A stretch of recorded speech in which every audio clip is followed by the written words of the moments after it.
Chapter 30 NIOS national open school Suryakant Tripathi निराला।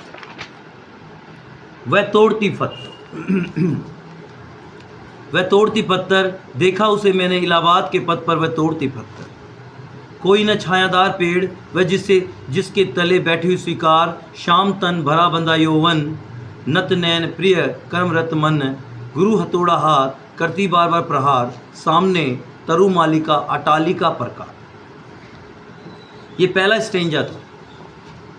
यहाँ पर नत नैन का मतलब होता है झुकी आंखें, गुरु मतलब भारी, तरु मालिका पेड़ों की लाइंस, अटालिका ऊंचे भवन, प्रकार परकोटा दीवा दिन, लू तेज गर्म हवा, भू जमीन, गर चिंगी धूल के कण, छिंतार तारों की झनकार,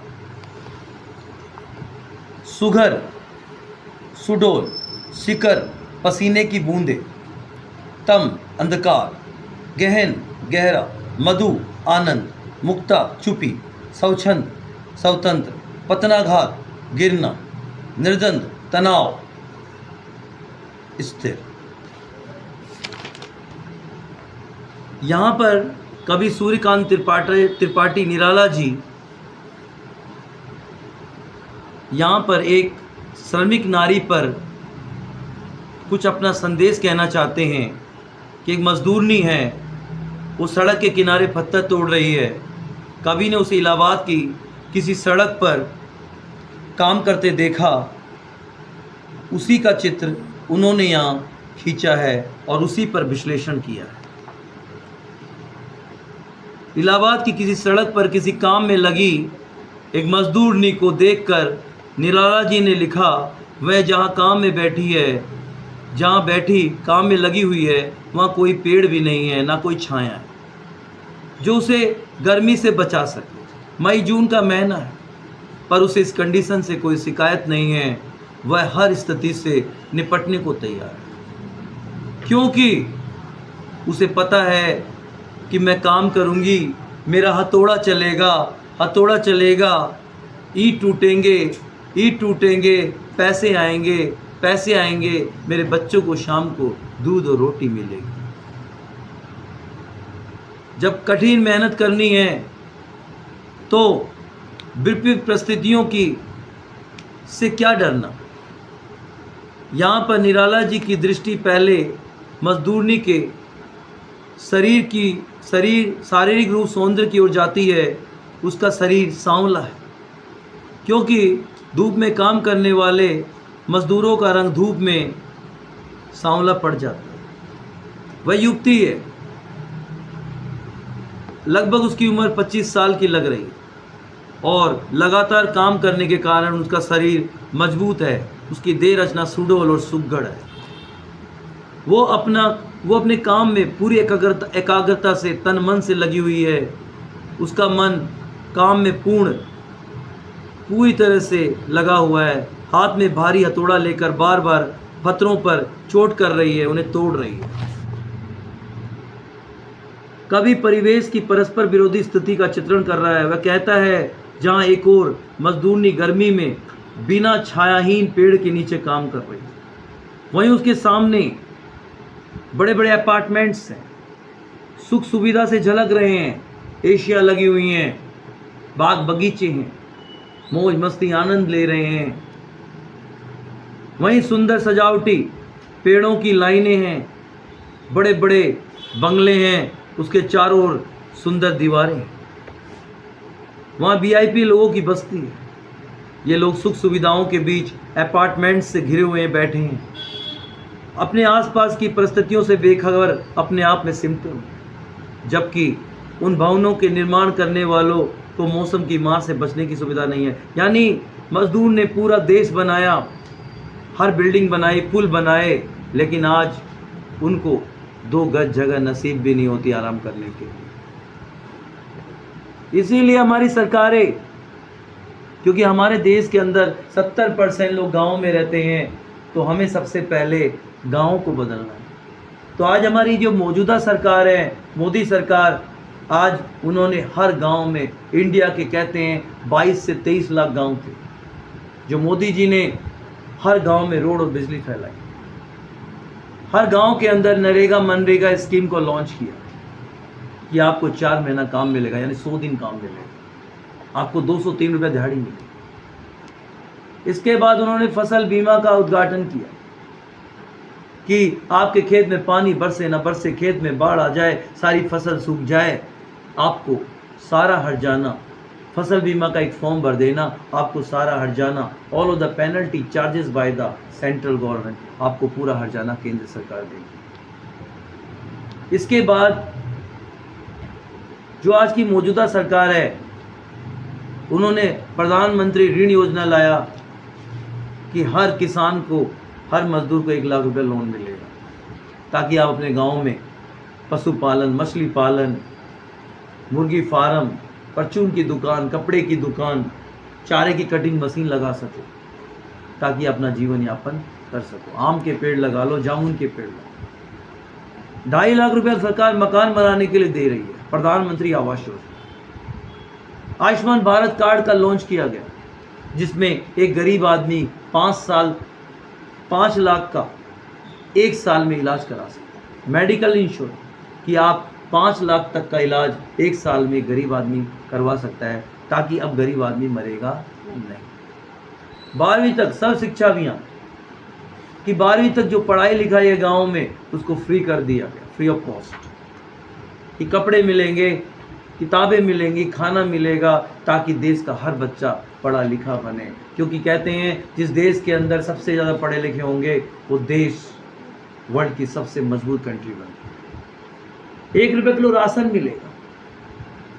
और ई श्रम कार्ड बनाइए, दिवाली या ईद पे आपको 6,000 रुपया या 8,000 रुपये या 10,000 रुपये, जो भी आपको सरकार देगी, उससे आपकी दिवाली और ईद खाली नहीं जाएगी। और अब सरकार ने रूल भी बना रखा है कि 16 साल से कम उम्र का बच्चा कहीं भी काम करता हुआ नजर आए तो बचपनबचाओ.com के तहत उस मालिक को अरेस्ट करो, उसे जेल भेजो। यदि देश का हर बच्चा 12वीं पढ़ लिख कर निकलेगा, तो मुझे लगता है कि हमारा पूरा भारत सपनों का भारत बनता चला जाएगा। अब बताइए गांव से कौन है? Second stage. चढ़ रही थी धूप, गर्मियों के दिन, दीवा का तमतमाता रूप, उठी झुलसाती हुई लू, रुई जो जलती हुई भू, गर चिनकारी छा गई, प्राय हुई दोपहर, वह तोड़ती पत्थर। इलाहाबाद की सेकंड स्टेंजा। इलाहाबाद की किसी सड़क पर तपती दोपहरी में पत्थर तोड़ने का काम कर रही है एक मजदूर। कभी उसे निरंतर देखे जा रहा है इन लाइंस में, कभी उस काम की कठिन परिस्थितियों का चित्रण कर रहा है। मई जून की दोपहर की धूप है, गर्मियों के दिन है, सूर्य अपनी प्रचंड गर्मी के से सबको बेचैन कर रहा है। यहाँ तमतमाता रूप दिन का है, पर इसे मजदूरनी के तमतमाए चेहरे से भी जोड़ा गया। गर्मी के दिनों में क्या हाल होता है, गर्म लू के थपेड़े तो मानो मनुष्य को जला देते। कभी कहता है कि इस समय धरती ऐसे तप रही है जैसे रुई अंदर ही अंदर जलती रहती है। चारों ओर धूल उड़ रहा है, धूल का गुब्बारा छा गया, मिट्टी का एक एक कण चिंगारी जैसे जल रहा है। अब तो दोपहर भी हो गई है, दोपहर में गर्मी अपनी चरम सीमा पर होती है। ऐसे में वो मजदूरनी सिर नीचा करके पत्थर तोड़ने के काम में लगी हुई है। क्यों? क्योंकि वो एक इज्जतदार महिला है। मजदूर चाहे कितनी भी कठिन परिस्थिति में काम करता है, मैंने कभी उसे रोते हुए नहीं देखा, कभी आंसू बहाते हुए नहीं देखा, क्योंकि मजदूर कभी काम से डरता नहीं, क्योंकि वो इज्जत की रोटी खाना पसंद करता है। Second stanza. Third stanza. देखते देखा मुझे तो एक बार उसने, उस समय देखा छिनतार, देखकर कोई नहीं, देखा मुझे उस दृष्टि से जो मार खाई रोई नहीं। सजा सहज सितार, सुनी मैंने वह नहीं थी जो सुनी झनकार, एक क्षण के बाद वह काफ़ी सुघर। ढोलक माथे से गिरे सिकर, लीन होते कर्म में, फिर जो कहा मैं तोड़ती पत्थर, मैं तोड़ती पत्थर। कभी मजदूरनी को दोपहर की भीषण गर्मी में काम करते हुए देख रहा था। अब मजदूरनी ने भी देखा, उसे कोई देख रहा है। उसे देखकर उसने सामने के अपार्टमेंट्स की ओर देखा। देखने में उसका काम थोड़ा सा विचलित तो हुआ। उसने अपने चेहरे पर चुन्नी ढक ली, अपनी साड़ी का पल्ला ढक लिया और अपना थोड़ा सा स्टेप घुमा लिया। उस आदमी को देखकर उसके मन में कोई ईर्ष्या जैसी भावना, कोई घृणा जैसी भावना नहीं उठती।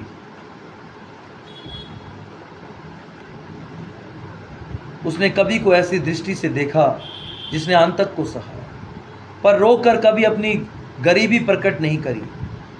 कभी को लगता है कि सितार को बजाने पर झनकार जो मैंने सुनी थी, उस सितार में जो आवाज़ आ रही थी, ऐसी झनकार मुझे उस मजदूरनी के श्रम, उसकी मेहनत, उसकी स्वाभिमानी दृष्टि से सुनाई पड़ी। और ये भी महसूस हो रहा था कि वो एक इज्जतदार महिला है, इज्जत की रोटी खाती। पल भर में उसका हाथ रुक जाने पर वह सुडौल युक्ति कांपी। उसके माथे से पसीने की कुछ बूंदें गिरी पड़ी। उसके माथे से पसीने की बूंदें गिर रही थी, लेकिन उसे पसीने और गर्मी से भी कोई शिकायत नहीं। उसे पता है कि मेरा हथौड़ा चलेगा, ईंट टूटेंगे, पैसे आएंगे, मेरे बच्चों को दूध रोटी मिलेगी, मेरे बच्चे और मेरी फैमिली खुश रहेगी। सोचिए, एक मजदूर ने इतनी मेहनत करके, एक महिला इतनी मेहनत करके अपने घर को संवारने का कितनी कोशिश करती है। तो आज हमारे समाज को भी ध्यान देना चाहिए। कहते हैं मजदूर पहले भी उसी चौराहे पे था, आज भी डिजिटल इंडिया बनने जा रहा है, मजदूर आज भी उसी चौराहे पे खड़ा है।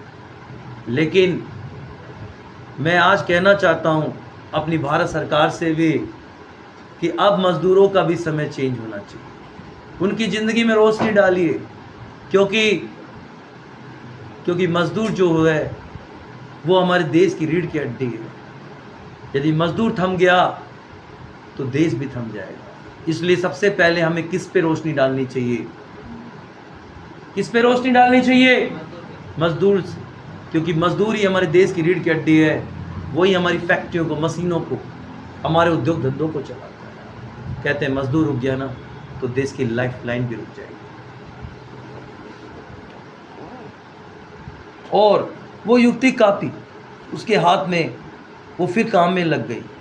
काम करने के अंदाज से कभी को लगा वह पत्थर तोड़ रही और वो